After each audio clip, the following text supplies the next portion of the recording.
स्वास्थ्य क्षेत्र में उत्तर प्रदेश ने पिछले 9 वर्ष में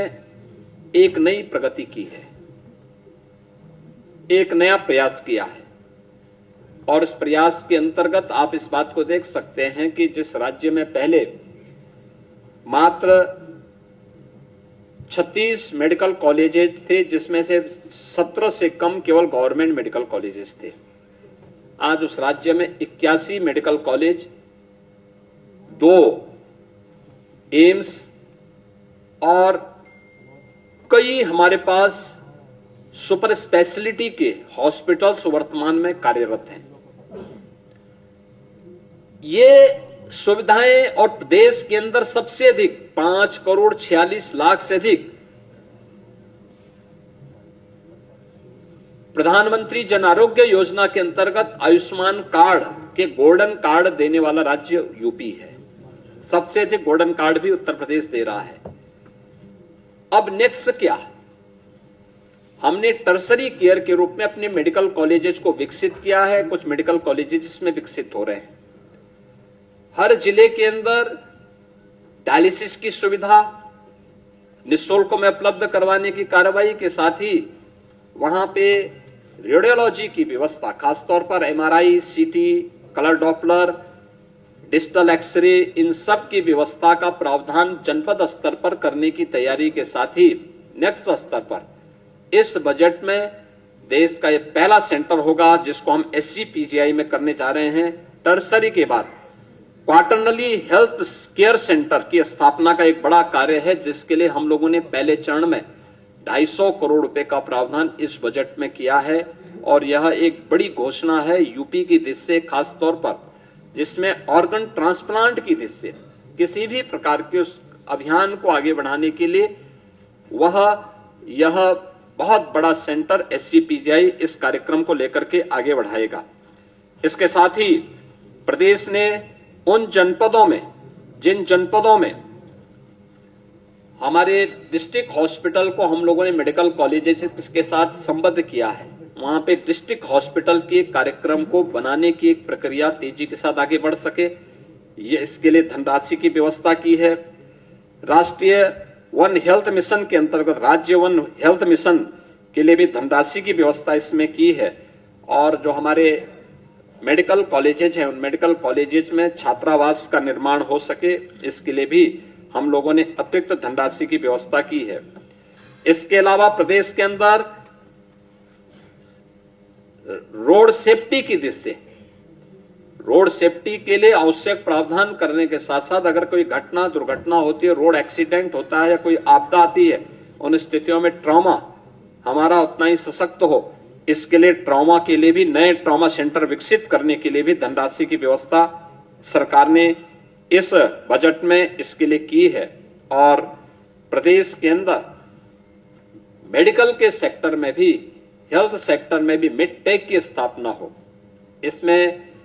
AI, रोबोटिक आदि की हम सहायता से प्रदेश के दूर दराज के क्षेत्रों में भी सुविधा उपलब्ध करवा सकते हैं, नए जनपदों में उपलब्ध करवा सके। इसके लिए वर्तमान में हमारे 2 सेंटर ऑफ एक्सीलेंस, एक SCPGI लखनऊ में और दूसरा IIT कानपुर के साथ मिलकर के राज्य सरकार इसके लिए धनराशि की व्यवस्था की है और इसमें कार्य हमारा चल रहा है। हमने इसमें धनराशि की व्यवस्था भी की है। प्रदेश सरकार ने उच्च शिक्षा में बेटियों के लिए, खासतौर पर जो हमारी मेरिटोरियस छात्राएं हैं, उन बालिकाओं के लिए स्कूटी देने के कार्यक्रम के लिए भी धनराशि की व्यवस्था इस बजट में की है, जो बेटियों को सुगम यातायात के लिए और उस व्यवस्था को और सुगम बनाने में सरकार, यानी स्मार्टफोन, जो आपका जो है टैबलेट के साथ, स्मार्टफोन के साथ या स्मार्टफोन के साथ ये व्यवस्था अतिरिक्त उनके लिए वहां पर उपलब्ध करवाई जा रही है। इसके अलावा प्रदेश के अंदर हम लोगों ने दिव्यांगजन कल्याण के अंतर्गत स्कूल में या कोई ट्रेनिंग ले रही दिव्यांग छात्रा के लिए ट्राईसाइकिल यानी मोटराइज्ड ट्राईसाइकिल उपलब्ध करवाने के लिए भी एक व्यवस्था की है। प्रदेश के अंदर DDRC की स्थापना हो, दिव्यांग जनों के लिए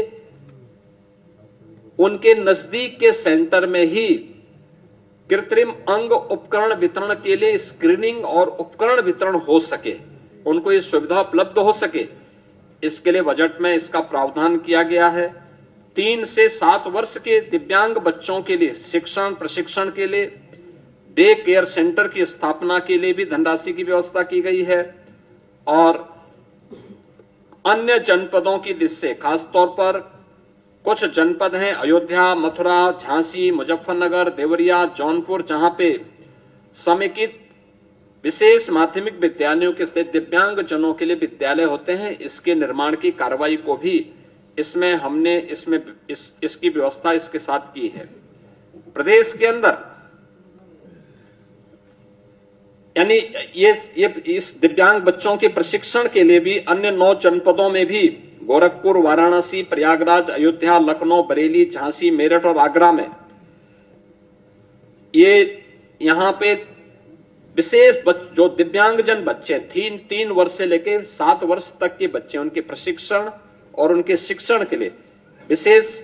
एक प्रावधान इसमें भी किया गया है। इसमें प्रदेश ने यह भी एक नए कार्यक्रम को आगे बढ़ाने का कार्य किया है। प्रदेश के अंदर पर्यटन सुविधाओं के विकास के लिए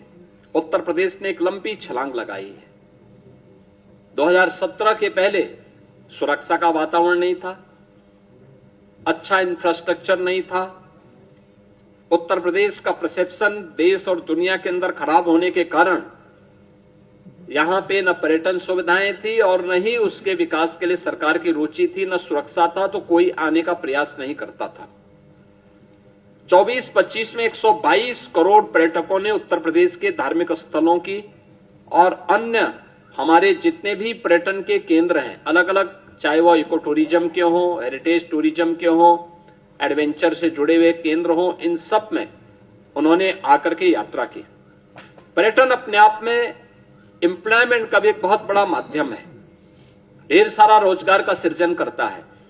उन सब के लिए आज उत्तर प्रदेश ने एक नई व्यवस्था की है और बजट में भी हम लोगों ने इसका प्रावधान किया है कि हम लोग 1 लाख अतिरिक्त रूम जोड़ने के लिए जो हमारी पर्यटन की पॉलिसी है, इस पॉलिसी के अंतर्गत पीपीपी मोड पर इसको विकसित करने के सामने कार्य करेंगे।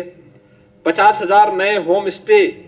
के लिए भी हम लोग इस दिशा में कार्य करेंगे और महिला गाइड प्रशिक्षण के लिए भी लाइसेंस शुल्क को माफ करने, यानी 10,000 का जो लाइसेंस शुल्क है उसको माफ करने का भी प्रावधान हम लोगों ने महिलाओं के लिए इस बजट में इसकी व्यवस्था की है। उत्तर प्रदेश के युवाओं के लिए उन्हें डिजिटली सक्षम बनाने के लिए हम लोगों ने स्वामी विवेकानंद युवा सशक्तिकरण योजना के अंतर्गत जो चालू वर्ष में उनके लिए टैबलेट या स्मार्टफोन वितरण के कार्यक्रम के लिए धनराशि की व्यवस्था भी इस बजट में की है। और इसके साथ ही एमएसएमई सेक्टर में खासतौर पर जो पुराने कंबल कारखाने थे, उन कंबल कारखानों को आधुनिकीकरण करने की दिशा में, क्योंकि हर वर्ष हम लोगों को, गरीबों को कंबल वितरण करने के लिए अतिरिक्त प्रावधान करने पड़ते हैं,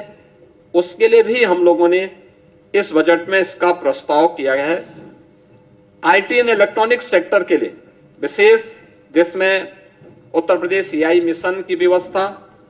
AI centre of excellence, India AI data labs की स्थापना, साइबर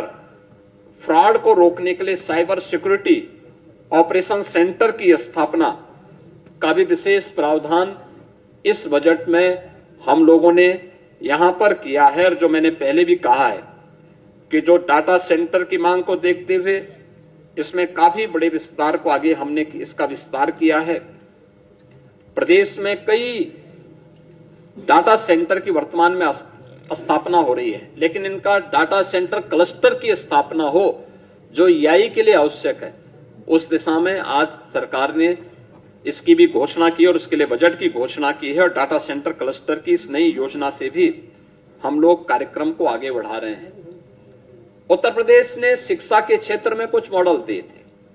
खासतौर पर ऑपरेशन कायाकल्प हो या फिर उन बच्चों के लिए जो निराश्रित थे, या निर्माण श्रमिकों के बच्चे थे, उनके लिए अटल आवासीय विद्यालय के मॉडल दिए थे। अटल आवासीय विद्यालय के इंफ्रास्ट्रक्चर को ध्यान में रखते हुए उसी तर्ज पर बेसिक शिक्षा परिषद में हम लोगों ने व्यवस्था की है कि सीएम कंपोजिट विद्यालय की स्थापना, यह हर जनपद में 2-2 विद्यालयों के लिए हम लोगों ने धनराशि का प्रावधान भी इस बजट में सभी 75 जनपदों के लिए किया है।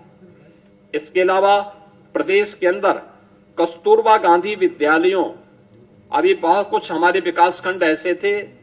जहां पे कस्तूरबा गांधी विद्यालय नहीं थे या कस्तूरबा गांधी विद्यालय की मांग हो रही थी, वहां पे उनके विस्तार के कार्यक्रम को हम लोगों ने एक व्यवस्था की है। और प्रदेश के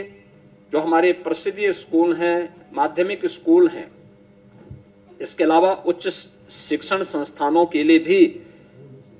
उनके शिक्षणोत्तर कर्मचारियों के लिए भी, वहां पे जो मानदेय पे शिक्षक हैं, इनके लिए भी हम लोगों ने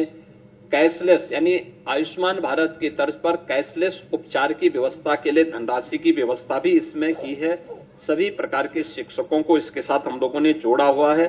ये सभी चीजें की हैं। आर्टिफिशियल इंटेलिजेंस का उपयोग माध्यमिक स्तर से ही हम करना प्रारंभ करेंगे, इसके लिए धनराशि की व्यवस्था की है। बालिकाओं के लिए निःशुल्क सैनिटरी नैपकिन की व्यवस्था के लिए भी धनराशि की व्यवस्था की गई है और ड्रीम स्किल लैब क्लस्टर के लिए भी धनराशि की व्यवस्था इस बजट में की गई है। इसके अलावा प्रदेश के अंदर अन्य उसमें हमारे जितने भी यानी टेक्निकल एजुकेशन में प्रदेश सरकार ने शिक्षा, कौशल, तकनीकी और सशक्त त्रिकोण के लिए EI, digital technology, defence manufacturing, semiconductor, data centre, data science जैसे उभरते क्षेत्रों में भी हम लोगों ने इसको और अधिक प्रतिस्पर्धी बनाने की दिशा में इसको भी, इसका प्रावधान भी इस बजट में हम लोगों ने टेक्निकल एजुकेशन की दृष्टि से प्रारंभ किया है। उत्तर प्रदेश सरकार स्टेम यानी science, technology, engineering and maths, इसको बढ़ावा देने के लिए प्रदेश सरकार ने स्टेम EI मिशन, राजकीय पॉलिटेक्निक संस्थान और टेक्निकल इंस्टीट्यूशन के साथ हम इसको जोड़ने के एक बड़े कार्यक्रम के साथ आगे बढ़े हैं, जिसमें EI enabled lab, skill development के साथ इसको जोड़ने का कार्यक्रम और EI से जुड़ी हुई जो सामग्री है वह स्थानीय भाषा में यानी हिंदी में भी उपलब्ध हो सके, इसके लिए कार्य हो रहा है। इसके साथ ही इस दिशा में नॉलेज पार्टनर के रूप डीप टेक के लिए प्रदेश के अंदर IIT कानपुर, IIT BHU और अन्य संस्थानों को भी हम लोगों ने इसके साथ जोड़ने के एक बड़े कार्यक्रम के लिए भी धनराशि की व्यवस्था यहां पर हम लोगों ने इस बजट में इसकी घोषणा की है। प्रदेश में महिलाओं की सुरक्षा, उनके स्वावलंबन और उनके सम्मान से जुड़ी हुई कार्यक्रम को भी हम लोगों ने E-क्यूब के रूप में एम्प्लॉयमेंट, एंटरप्राइज और एक्सीलेंस की यात्रा को जोड़ते हुए पिछले 9 वर्ष में महिला श्रम बल उत्तर प्रदेश के अंदर 13% से बढ़कर के 36% हुआ है। इसको और अधिक बढ़ाने की दिशा में उत्तर प्रदेश सरकार ने एक विशेष महिला उद्यमी उत्पाद विपणन योजना, इसके लिए धनराशि की व्यवस्था की है, जो अभी यूनियन बजट में C-मार्ट की तर्ज पर कार्य करेगा। इसके अलावा महिला उद्यमी क्रेडिट कार्ड की योजना भी घोषित की गई है, जिसमें महिलाओं की आय बढ़ाने, लखपति दीदी के लक्ष्य को आगे बढ़ाने, ब्याज मुक्त पूंजी उपलब्ध कराने हेतु यानी उन्हें छोटी छोटी योजनाओं के लिए ब्याज पर किसी बैंक से या किसी ऐसे व्यक्ति से उनको ब्याज न लेना पड़े जहां वह कर्ज के नीचे दबे, उसे ब्याज मुक्त ऋण की सुविधा उपलब्ध हो सके, इसके लिए धनराशि की व्यवस्था की गई है। और कामकाजी महिलाओं के लिए हम लोग हर जनपद स्तर पर उनके लिए श्रमजीवी महिला छात्रावास का निर्माण कर सकें, इस दिशा में भी धनराशि की व्यवस्था की गई है। युवाओं के लिए एक अन्य प्रावधान इस बजट में किया गया है जो अत्यंत महत्वपूर्ण है, और वह है one commissionary, one divisional headquarter, one sports college, यानी 18 कमिश्नरी हेडक्वार्टर हैं उत्तर प्रदेश के अंदर। हर एक में एक स्पोर्ट्स कॉलेज भी होगा। उत्तर प्रदेश सरकार पहले से ही हॉकी के जादूगर मेजर ध्यानचंद जी के नाम पर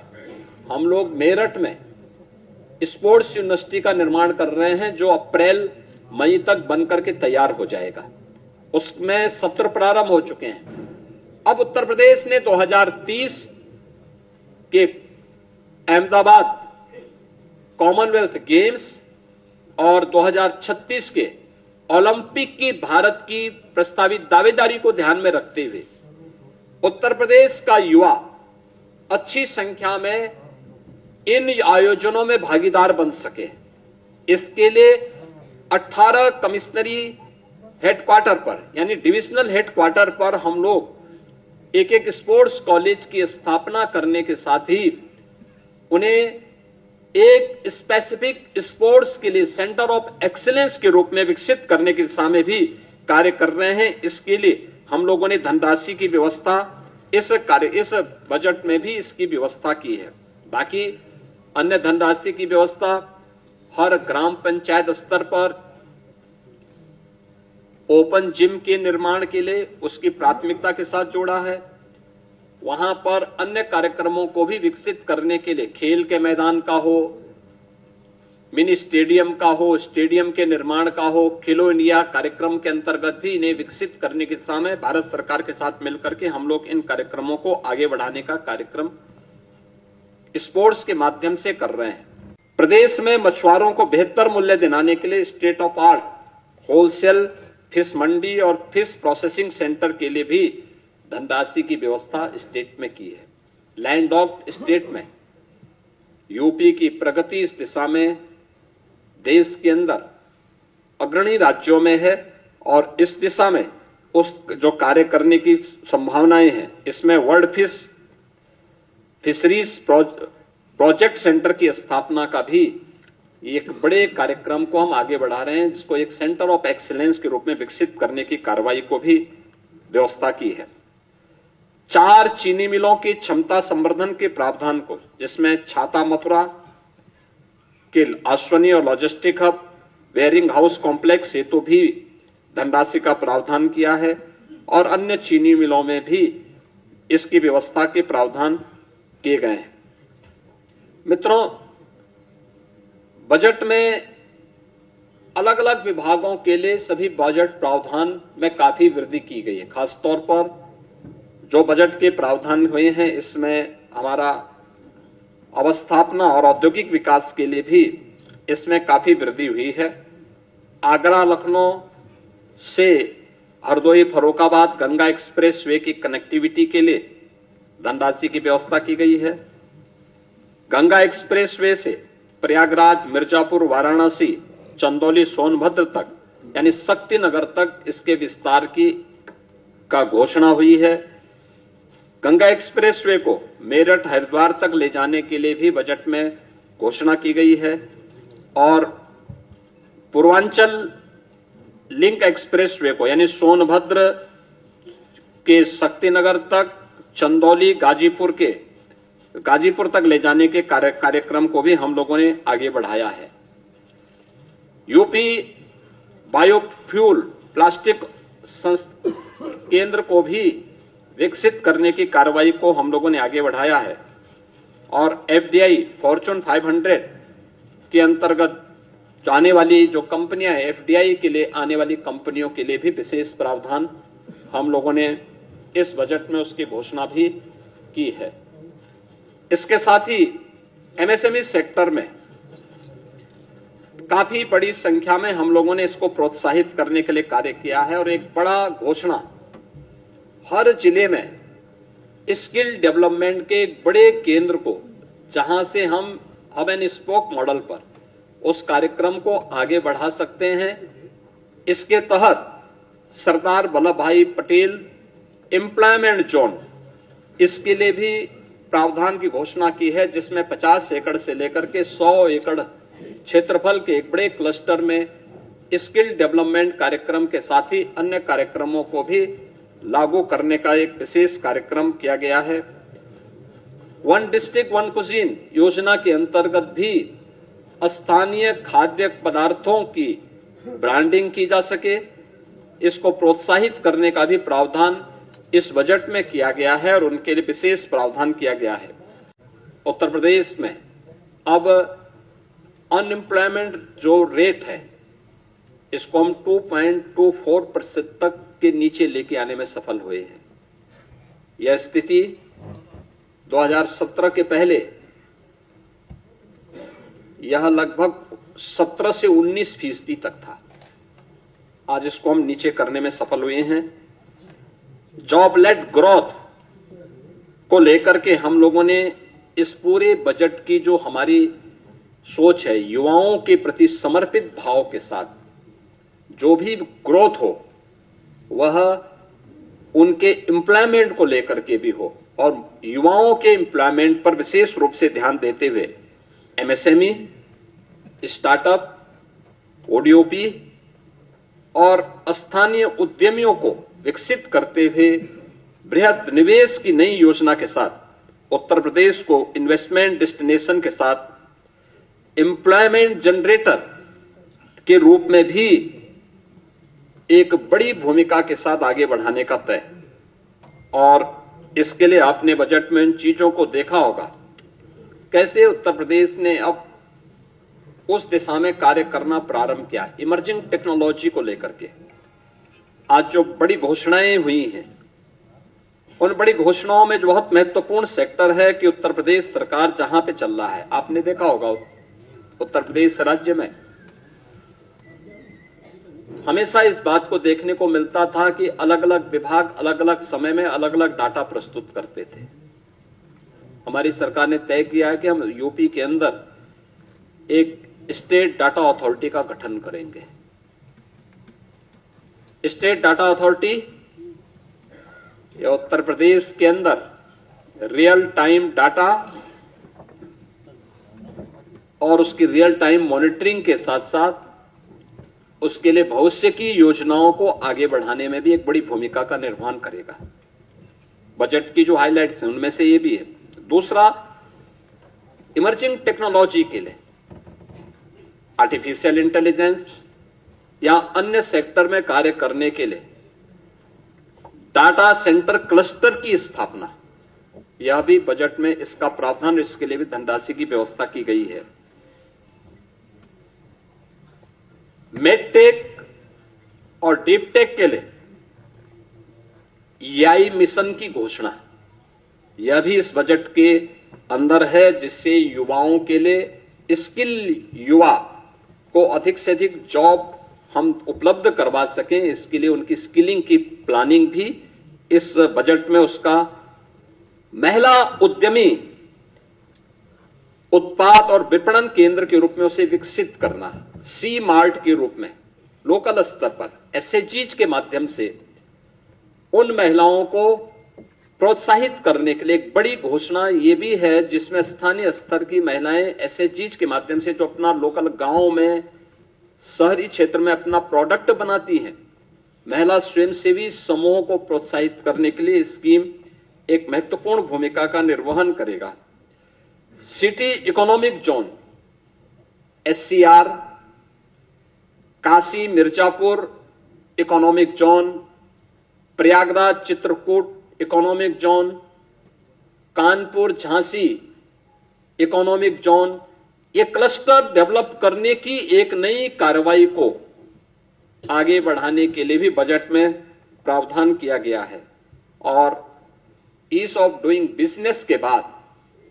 जन विश्वास सिद्धांत, देखिए बहुत महत्वपूर्ण बात है यह जन विश्वास सिद्धांत, ईज ऑफ डूइंग बिजनेस। हम 17 में जब आए थे, यूपी का ईज ऑफ डूइंग बिजनेस में जो रैंकिंग थी वह लगभग 13-14 पे रैंकिंग थी हमारी। हम लोगों ने पहले 3 वर्ष के अंदर इसको नंबर 2 पर लाने में सफलता प्राप्त की। फिर यूपी ने चीफ अचीवर स्टेट के रूप में अपने आप को स्थापित किया।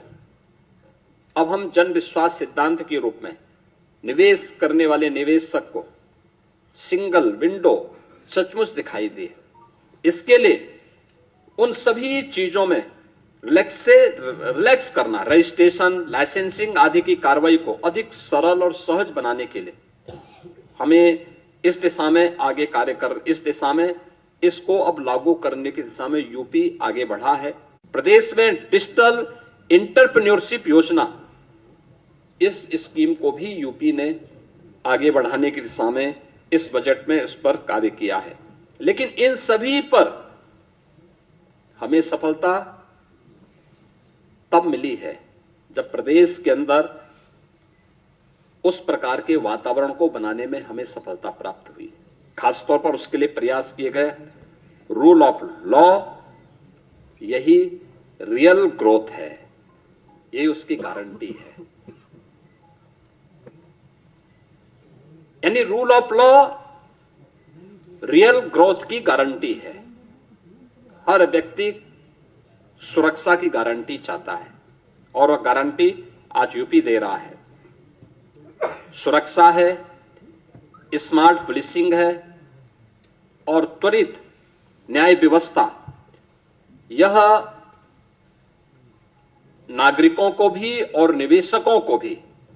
दोनों को सुरक्षित और एक भरोसेमंद वातावरण देने में एक बड़ी भूमिका का निर्वहन करता है। इससे प्रदेश में एम्प्लॉयमेंट क्रिएट हुआ है दोनों स्तर पर। अब कोई सोच सकता था यूपी में 50 लाख करोड़ रुपए से अधिक का निवेश के प्रस्ताव आएंगे? यूपी का मृत प्राय सा हो गया एमएसएमई सेक्टर फिर से ग्रोथ करके 3 करोड़ से अधिक नौजवानों के लिए नौकरी और रोजगार की संभावनाओं को विकसित करेगा। आज ये यूपी में संभव हो रहा है, आज ये यूपी में दिखाई दे रहा है, यूपी में हुआ है। और उसी दिशा में यह बजट इमर्जिंग टेक्नोलॉजी को फोकस करते हुए आज यहां पे प्रस्तुत किया गया है। आज वर्ष 26-27 का उत्तर प्रदेश का बजट हमारे माननीय वित्त मंत्री जी के द्वारा सदन में प्रस्तुत किया गया है। उत्तर प्रदेश ने पिछले 9 वर्ष के दौरान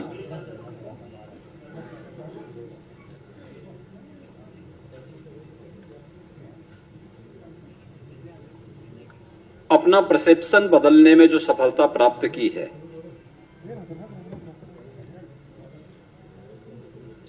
पॉलिसी पैरालिसिस से उभर करके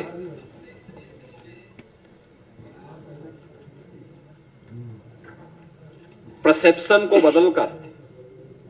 अनलिमिटेड पोटेंशियल के स्टेट के रूप में यूपी को प्रस्तुत किया है। आज का यह बजट उन्हीं भावों का प्रतिनिधित्व भी करता है। आपने देखा होगा कि 9 वर्ष में 3 गुना से अधिक उत्तर प्रदेश का यह बजट बढ़ा है, यानी 9,12,000 करोड़ रुपए से अधिक का अब उत्तर प्रदेश की सबसे बड़ी आबादी का यह बजट आज उत्तर प्रदेश के विधानमंडल में प्रस्तुत हुआ है। और अगर बजट की मैं थीम कहूं तो यह सुरक्षित नारी, सक्षम युवा, खुशहाल किसान और रात को काम, तकनीकी निवेश से समृद्ध होता उत्तर प्रदेश के लिए समर्पित यह बजट 9 वर्ष के नवनिर्माण की एक नई गाथा को देशवासियों के सामने प्रस्तुत करता है। बजट की जो हाइलाइट्स हैं, जो आपने देखा है, इसमें 43,565 करोड़ रुपए से अधिक की धनराशि केवल नई योजनाओं के लिए इस बजट में उसमें प्रस्तावित की गई हैं। दूसरा, 2 लाख करोड़ रुपए से अधिक की राशि कैपिटल एक्सपेंडिचर के लिए है, यानी ये परिसंपत्तियों के नवनिर्माण में, इंफ्रास्ट्रक्चर के डेवलपमेंट में और इकोनॉमी की यानी अर्थव्यवस्था को सुदृढ़ीकरण करने में इसकी बड़ी भूमिका होती है और यहीं से रोजगार का सृजन भी होता है। ये रोजगार सृजन में भी एक बड़ी भूमिका का निर्वहन करता है। ये बजट का मुख्य हाइलाइट्स है। अन्नदाता किसान, भारत जैसे कृषि प्रधान देश की अर्थव्यवस्था और उसके विकास की धुरी है। हमारा यह मानना है कि अन्नदाता किसान, यह अन्नदाता केवल लाभार्थी नहीं है, यह विकास का भागीदार है। अब अन्नदाता से उसे उद्यमी बनाने की दिशा में नए प्रयास क्या हो सकते हैं, इस दिशा में एक नए प्रयास, इस विकास की यात्रा में प्रदेश का अन्नदाता भी सक्रिय साझेदार बने, इस दिशा से कृषि को इनकम बेस्ड और वैल्यू एडिशन मॉडल के रूप में प्रस्तुत करने के लिए इस बजट में उसका प्रावधान किया गया है। इसके अलावा कृषि विभाग में डीजल पंप सेट को, जो भी प्रदेश के अंदर आपने देखा होगा, हम लोगों ने सिंचाई की क्षमता का विस्तार किया है। 40 लाख के आसपास ट्यूबवेल ऐसे थे जिनमें से 16 लाख ट्यूबवेल जिनका इलेक्ट्रिफिकेशन पहले से था, हमने उन्हें फ्री बिजली की व्यवस्था की। लेकिन 23 लाख ट्यूबवेल्स ऐसे थे जो डीजल से संचालित हो रहे हैं, उन्हें फेज वाइज सोलर के साथ जोड़ने की एक बड़ी स्कीम के लिए हम लोगों ने इस बजट में घोषणा की है। ये सोलर पैनल क्लस्टर रूप में भी और इंडिविजुअल रूप में भी हम उसको आगे बढ़ाएंगे। पीएम कुसुम योजना का लाभ भी उसके साथ जोड़ेंगे और इसके तहत एक बड़ी स्कीम की घोषणा इस बजट में हुई है, जिसमें अनुसूचित जाति, जनजाति, महिला और लघु सीमांत किसानों को 90% अनुदान और अन्य किसानों के लिए 80% किसान इसमें सब्सिडी की घोषणा हम लोगों ने की है। दूसरा है अंतर्राष्ट्रीय महिला किसान वर्ष 26 के तहत नाबार्ड नेप किसान के साथ एफपीओज हेतु भी एक रिवॉल्विंग फंड की व्यवस्था, यानी जो एफपीओज संचालित करते हैं उन एफपीओज के लिए भी उन्हें अतिरिक्त सुविधा और उसको फैसिलिटेट किया जा सके, इस दिशा से भी सरकार ने बजट में घोषणा की है। गन्ना के साथ ही तिलहनी और दलहनी अंतः फसली खेती, यानी अब तक होता क्या, हम एक फसल लेते थे एक समय में, गन्ना के साथ कोई दूसरी फसल नहीं ले पाते थे। इसके साथ भी उस दलहनी और तिलहनी फसलों को बोया जा सकता है, दोनों को लाभ होगा। लेकिन इससे पहले कुछ प्रगतिशील किसानों को हम लोगों ने प्रोत्साहित किया, लेकिन इस बजट में हम लोगों ने इसके लिए अच्छा प्रावधान किया है और यूपी के किसानों का जो प्रोडक्ट है वह एक्सपोर्ट हो सके, इसके लिए एग्री एक्सपोर्ट हब्स के रूप में हम लोगों ने नोएडा इंटरनेशनल एयरपोर्ट को विकसित करने की कार्रवाई आगे की है। इसमें उत्तर प्रदेश में कृषि और बागवानी उत्पादों की जो क्वालिटी है और उसका प्रोडक्शन है,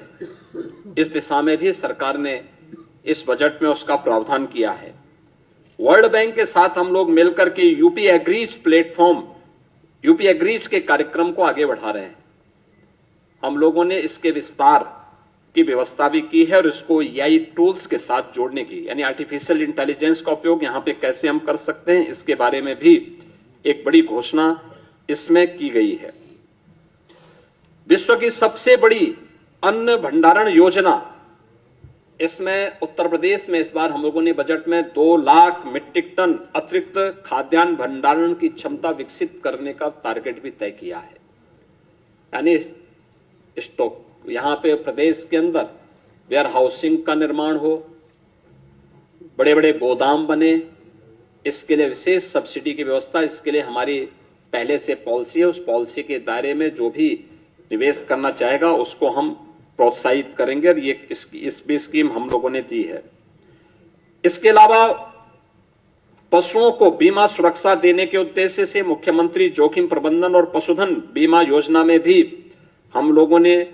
एक प्रावधान किया है, जिसमें 85% तक जो प्रीमियम होगी वह सरकार देगी और सरकार ने उसके लिए व्यवस्था की है। बजट में जो हमारी एफआरबीएम की सीमा है, यानी पिछले 9 वर्ष में यह हमारी सरकार का 10वां बजट है और पहली बार हुआ है जब किसी मुख्यमंत्री को 10वां बजट प्रस्तुत करने का अवसर प्राप्त हुआ है यूपी जैसे राज्य में। इससे पहले कभी नहीं हुआ। दूसरा है कि इन 9 वर्षों में एक भी टैक्स नहीं लगाया गया। तीसरा है, यूपी के अंदर जो भी कर चोरी थी, लीकेजेस थे, इन सबको रोक करके कुशल वित्तीय प्रबंधन के माध्यम से बीमारू राज्य से उत्तर प्रदेश को भारत की अर्थव्यवस्था का एक ब्रेक थ्रू के रूप में प्रस्तुत करते हुए रेवेन्यू सरप्लस स्टेट के रूप में प्रस्तुत करने में सफलता प्राप्त हुई है। 2017 में जिस राज्य में ऋणग्रस्तता थी और वह उसकी 30% से अधिक थी, उसे घटा करके हम लोगों ने अगले ही 2-3 वर्षों के अंदर 27% में लाने में सफलता प्राप्त की थी। लेकिन 3 वर्ष का जो कोविड कालखंड था, इसके कारण यह सीमा बढ़ी थी। हम इसे फिर से 27% में लाने में सफल हुए हैं और हमारा इस वित्तीय वर्ष में यह लक्ष्य है कि हम इसको 23% तक लेके आ जाएं। यानी जो रिजर्व बैंक ने तय किया है कि किसी भी राज्य की जो कुल जीएसडीपी होगी उसकी 30% से अधिक ऋण उस पर नहीं होना चाहिए। उत्तर प्रदेश देश के उन राज्यों में है जिस राज्य के पास जो भी एफआरबीएम की सीमा तय की गई है उसके अधीन उत्तर प्रदेश ने अपने वित्तीय प्रबंधन को रखा है और उत्तर प्रदेश की ऋणग्रस्तता उसी के अधीन उत्तर प्रदेश के अंदर देखने को मिल रही है। ये हमारा कुशल वित्तीय अनुशासन भी है। बिना अतिरिक्त टैक्स लगाए हुए उत्तर प्रदेश के अंदर वेलफेयर की स्कीम को, इंफ्रास्ट्रक्चर की स्कीम को और प्रत्येक सेक्टर में नई ऊंचाइयों को प्राप्त करते हुए विकास के नित नए सोपान को स्थापित करते हुए आज उत्तर प्रदेश जिस दिशा में आगे बढ़ा है, अपनी अर्थव्यवस्था को मजबूत किया है, उसके बल पर उत्तर प्रदेश आज देश की टॉप 3 इकोनॉमी में एक है। देश की जो टॉप 3 इकोनॉमी है उनमें से उत्तर प्रदेश की एक है।